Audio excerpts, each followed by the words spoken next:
सुप्रभात बच्चों, आप सब कैसे हो। आशा है आप सब घर पर ठीक होंगे।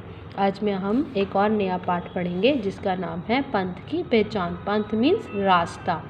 आपको ऐसा रास्ता चुनना चाहिए जो आपको अच्छा लगता है, उससे हमें भटकना नहीं चाहिए। यानी कि इस कविता के द्वारा कवि आपको ये बताना चाह रहा है कि अगर आपको कोई भी रास्ता चुनना है, कोई भी लक्ष्य चुनना है, उससे हमें भटकना नहीं चाहिए। उस लक्ष्य को पाने के लिए जितना भी जी तोड़ हमें मेहनत करनी पड़े, हमें करनी चाहिए। इस कविता के द्वारा आपको ये कवि आपको बता रहा है कि सब अपने जीवन का लक्ष्य चुन तो लेते हैं, किंतु विरले ही इस लक्ष्य को पहुंच पाते हैं। यानी कि बहुत मुश्किल से अपने लक्ष्य तक पहुंच पाते हैं, क्योंकि अधिकांश तो बीच रास्ते में ही छोड़ देते हैं, हार मान जाते हैं उस लक्ष्य को कि हाँ ये तो बहुत मुश्किल है, मुझसे ये काम नहीं होगा।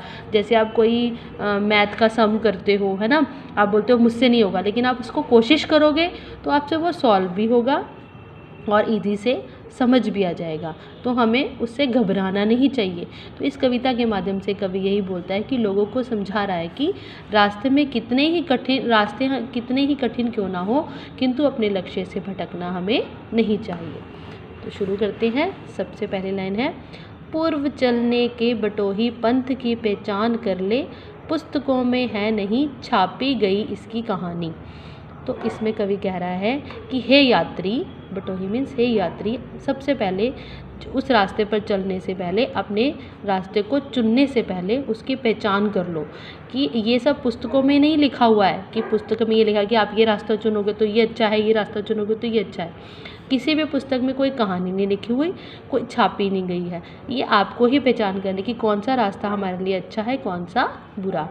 हाल इसका ज्ञात होता है न औरों की जुबानी, अनगिनत राही गए इस राह से उनका पता क्या।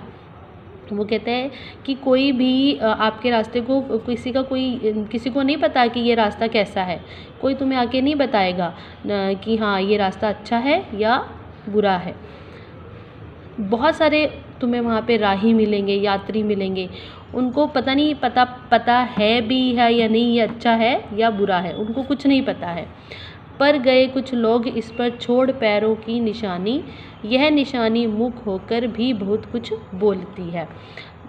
इसमें कवि कह रहा है कि कुछ लोग ऐसे हैं कि अपने पैरों की निशानी छोड़ गए हैं इस रास्ते को पाने के लिए, है ना। उस निशानी को तुमने चुपचाप पहचानना है।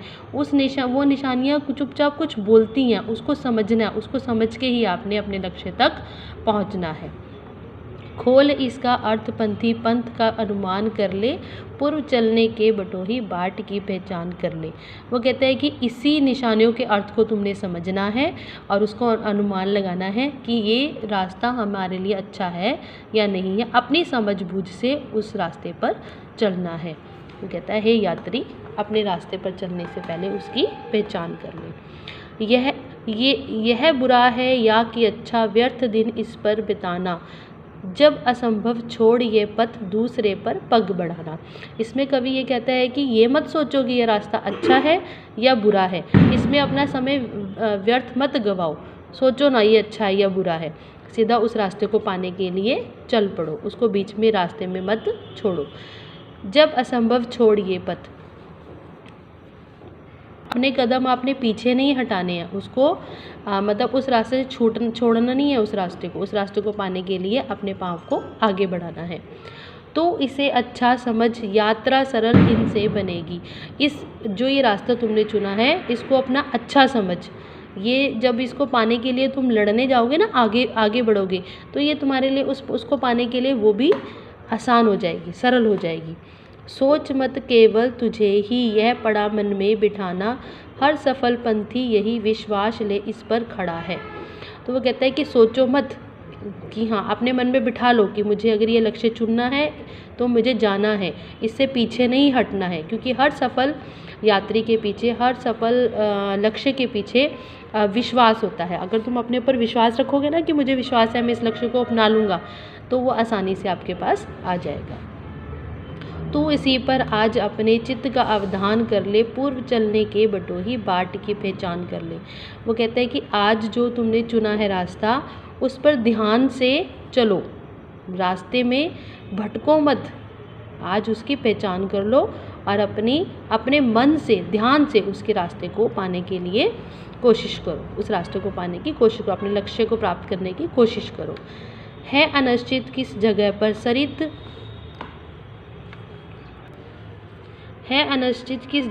सरित गिरी गह्वर मिलेंगे। है अनिश्चित किस जगह पर बाग वन सुंदर मिलेंगे। अगर इस रास्ते को पाने के लिए आपको कहीं कहीं जगह पर नदी, पहाड़, कोई ऐसा स्थान भी मिलेगा जिसमें आपको, जो आप मतलब पहचानते नहीं हो, उस रास्ते को दिखता नहीं है, ऐसे बहुत सी मुश्किलें आएंगी। वो कहने का तात्पर्य है कि ऐसे आपके रास्ते को पाने के लिए बहुत सी मुश्किलें आएंगी, उससे तुमने घबराना नहीं है, डरना नहीं है।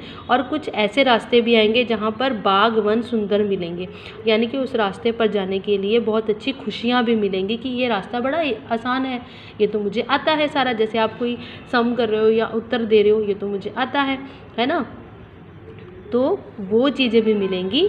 तो उस चीज़ से आपने डरना नहीं है। कोई चीज़ आपको आसानी से मिल जाएगी, कोई चीज़ आपको मुश्किल से मिल सकती है। किस जगह यात्रा ख़त्म हो जाएगी, यह भी अनिश्चित है। ये भी हमें पता नहीं है कि कहाँ पर आपकी यात्रा ख़त्म हो जाएगी, कब आपको लक्ष्य प्राप्त हो जाएगा, आपको ये भी नहीं पता चलेगा। है अनिश्चित कब सुमन, कब कंटोके शर मिलेंगे। वो कहते हैं आपको ये भी नहीं पता कि कहाँ पर इतने सारे फूल मिल जाएंगे, यानी आपको बहुत अच्छी खुशियाँ मिल जाएंगी। कब कंटोके शर मिलेंगे, कंटोका मीन्स कांटे, है ना, शर मीन्स तीर, मतलब कहीं कांटे भी मिल सकते हैं। कांटे मीन्स मुश्किलें भी आ सकती हैं उसको पाने के लिए, लेकिन उससे हमें घबराना नहीं है, अपने पथ के ऊपर चलते ही जाना है। कौन सहसा छूट जाएंगे, मिलेंगे कौन सहसा। सहसा मीन्स आपके प्रियजन, जैसे रिश्तेदार, कोई ऐसे रिश्तेदार या प्रियजन आपसे छूट जाएंगे जो आपको बहुत ही प्रिय हों। लेकिन उस रास्ते में कई आपको प्रिय ऐसे भी मिलेंगे जिसको आप पहचानते नहीं हो, अनजान बंदे हो, लेकिन वो आपके बहुत प्रिय हो जाएंगे, आपकी उस यात्रा को पाने के लिए सफल, मतलब यात्रा को पाने के लिए आपकी सहायता करेंगे। आ पड़े कुछ भी रुकेगा, तू ना ऐसी आन कर ले। वो कह रहे हैं तुम्हारे रास्ते में कुछ भी आ पड़े, तुमने रुकना नहीं है, तुमने उस रास्ते को पाने के लिए प्रतिज्ञा करनी है, प्रण लेना है कि मैंने अपने लक्ष्य पर जाना है और उस लक्ष्य को पाके ही रहना है। पूर्व चलने के बटोही, बाट की पहचान कर ले। या हे यात्री, अपने रास्ते पर जाने के लिए पहले उस रास्ते की पहचान कर लो। यह कविता डॉक्टर हरिवंश राय बच्चन द्वारा लिखी गई है। अब ये कविता आपने पढ़नी है, उसके बाद मैं आपको कल जूम मीटिंग में इसके बारे में आपके प्रश्न और उत्तर डिस्कस करूँगी, ठीक है। और आपके ये जो शब्दार्थ हैं ये आपने अपनी नोटबुक में करने हैं, ये मैं बता दूँगी कौन कौन से, सारे ही करने हैं मोस्टली, तो ये अपनी नोटबुक पे कर लोगे आप, ठीक है। धन्यवाद।